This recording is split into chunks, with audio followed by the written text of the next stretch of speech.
The very first thing you're going to need to do to rent one of these machines is you simply need to go into the App Store and get the Lime app if you already don't have it. It's on Google Play and App Store and it's completely free. Once you open up the app, you can actually see you can sign in with Google, Apple, or just create an account.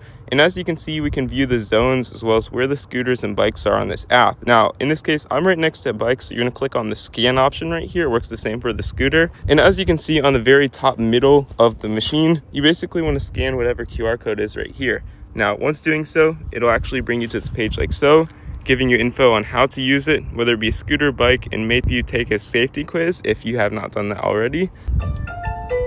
And once you've scanned it, it will automatically start your ride like so, assuming you already have your payment information in the thing. And you can simply ride this vehicle just by using the throttle right here, as well as getting up the kickstand just by kicking it forward like so. And when you're done using it, you can simply click on End Ride right here, and it will display the pause to make sure you're parked correctly. And you can basically give it a thumbs up, and it will automatically take the photo. And as you can see, it will charge you however much long you used it.